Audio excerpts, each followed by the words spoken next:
시청자 여러분 안녕하십니까? VOA 뉴스투데이 시작합니다. 미국 국무부가 유엔 안전보장이사회에서 북한의 이딴 도발에 대응한 추가 제재와 규탄 성명 채택을 맡고 있는 중국과 러시아를 정면으로 비판했습니다. 또 북한의 수사적 표현들이 갈수록 위험해지고 있다면서 북한 도발에 대해 대가를 치르게 할 것이라고 밝혔습니다. 첫 소식 조은정 기자가 보도합니다.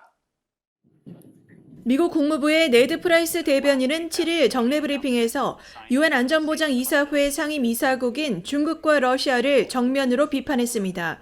북한의 대륙간 탄도미사일 ICBM 발사 등 이딴 미사일 도발에 따라 미국 등이 요구해 개최된 안보리 공개회의에서 중국과 러시아는 또다시 북한의 도발에 대한 공식 대응을 방해했다고 지적한 것입니다.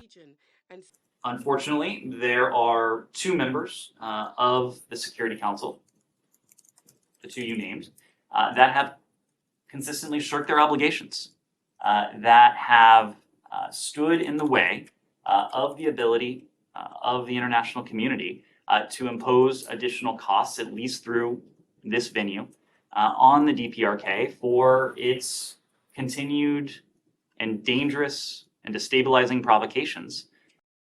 프라이스 대변인은 이어 중국과 러시아는 여러 이유들로 북한의 도발 행동을 규탄하지 않는다면서 북한이 처벌을 받지 않고 행동할 수 있다고 느끼거나 국제사회의 비난 수위가 낮아지는 것은 중국과 러시아의 이익에도 부합하지 않는다고 강조했습니다. 프라이스 대변인은 그러면서 북한 측이 내놓고 있는 수사적 발언들이 갈수록 위험해지고 있다고 지적하고 북한의 도발 행동에 대해서는 대가를 부과할 것이라는 점을 거듭 밝혔습니다. We're especially concerned by the DPRK's increasingly dangerous and irresponsible rhetoric, even went so far as to describe its recent missile launches and related activities as quote-unquote practice runs for the use of tactical nuclear weapons against the ROK, against the United States as well. We will seek to continue to impose costs on the DPRK for its dangerous and destabilizing behavior, even as we continue to seek serious and sustained diplomacy with the DPRK. 프라이스 대변인은 또 북한이 최근 러시아와 철도 화물 운송을 재개하면서 탄약을 러시아에 보냈다는 징후가 있느냐는 질문에 대해서는 구체적인 정보를 말할 입장은 아니라면서도 이 문제를 매우 면밀히 주시하고 있다고 밝혔습니다. 프라이스 대변인은 그러면서 유엔 회원국들이 북한으로부터 무기와 관련 물질을 조달하는 것은 여러 유엔 안보리 결의들이 금지하고 있다는 사실을 거듭 강조했습니다. VOA 뉴스 조은정입니다. 유럽연합 EU가 계속되는 북한의 미사일 발사에 대한 전 세계의 단합된 대응을 촉구했습니다. 유럽연합은 5일 발표한 성명을 통해 북한이 올해 전례 없는 수준의 탄도미사일을 발사한 것은 국제 비확산 체제를 약화하려는 의도를 보여주는 우려되는 것으로 이는 모든 국가에 중대한 위협을 제기한다고 비판했습니다. 그러면서 북한이 불법 무기 프로그램을 위한 자원과 정보, 금융을 조달하지 못하도록 유엔 회원국, 특히 유엔 안보리 회원국들은 완전한 제재 이행을 실행해야 한다고 밝혔습니다.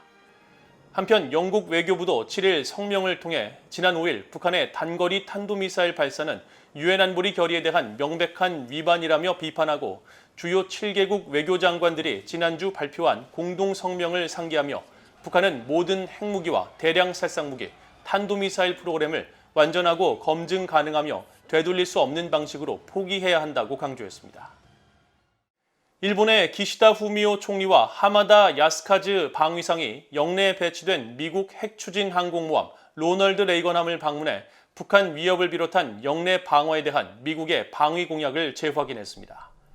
주일 미국 대사관은 보도자료를 통해 6일 람 이메뉴얼 주일 대사가 기시다 후미오 일본 총리와 하마다 야스카즈 일본 방위상, 마이클 길데이 미국 해군 참모총장 등과 함께 로널드 레이건함을 방문했다고 밝혔습니다. 이메뉴얼 대사는 이 자리에서 대비를 통한 평화와 결의를 통한 억지의 중요성을 언급하고 로널드 레이건함의 정신보다 미일 동맹의 지속적인 힘을 잘 상징하는 것은 없다면서 자유롭고 개방된 인도태평양 방어에 대한 동맹의 약속을 재확인했다고 설명했습니다.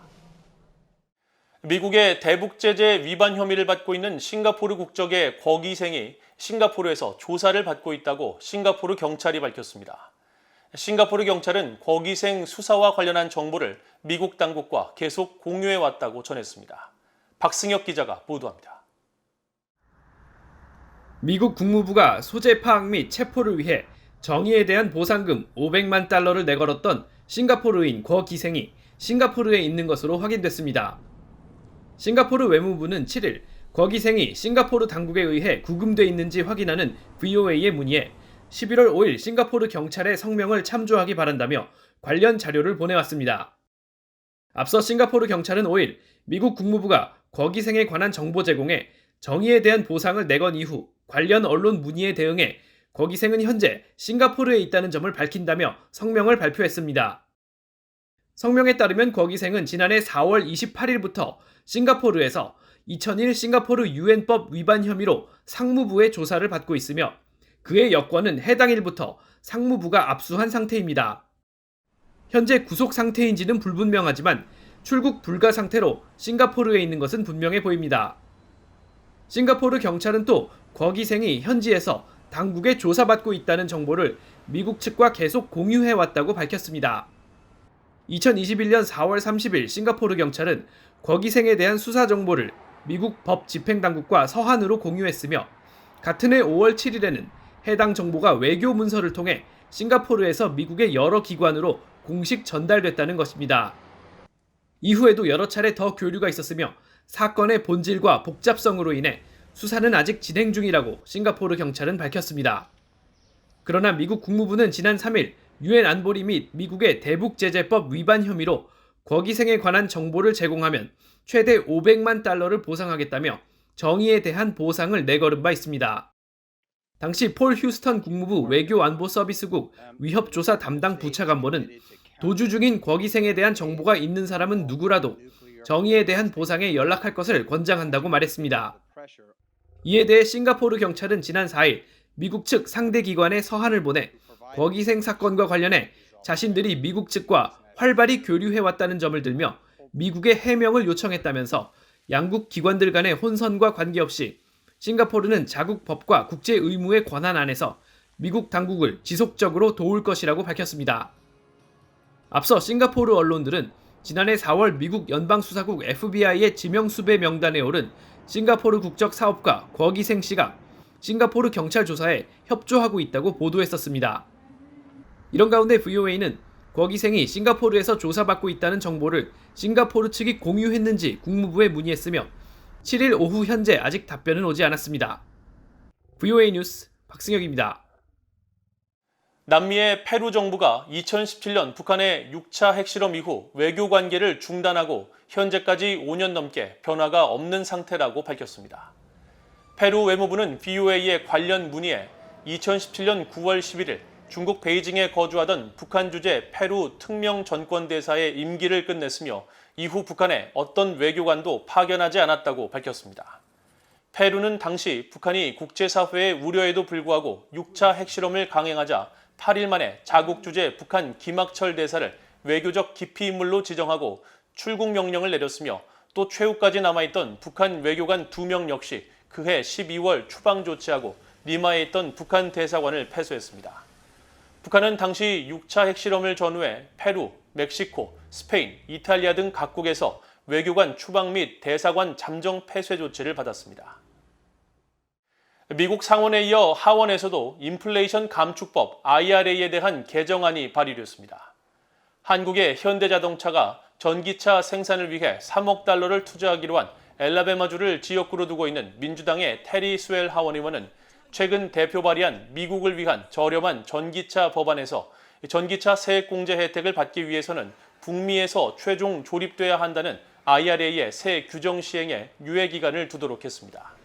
앞서 조지아주의 라파엘 워녹 민주당 상원의원도 지난달 초 스웰 의원의 법안과 동일한 내용의 IRA 개정안을 발의한 바 있습니다.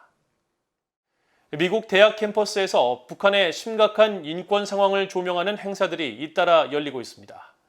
미국의 대북 인권단체인 링크는 최근 트위터 등을 통해 지난 2일 미국 서부의 명문대학인 USC 남가주대와 UCLA 캘리포니아 주립 로스앤젤레스 대와의 공동 행사를 비롯해 지난 한 달 동안 일리노이 주립대와 하버드대 등에서 이 단체와 협력하는 탈북 청년들이 북한의 실상을 증언했다고 밝혔습니다.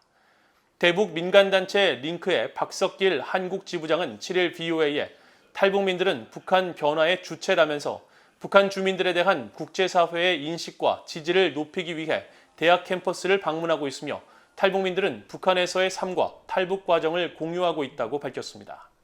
하버드대 케네디 스쿨 카르 인권정책센터의 북한 내 기술과 인권 담당 리서치 프로젝트 매니저인 백지은 박사는 지난달 하버드 행사에서 100명 이상이 참석해 큰 관심을 보였다면서 북한의 인권 참상을 그저 아는 것에 그치지 않고 어떻게 긍정적 변화를 주도할지 고민하는 긍정적인 시간이었다고 말했습니다. 이상으로 BOA 뉴스투데이를 모두 마칩니다. 시청해주신 여러분 고맙습니다.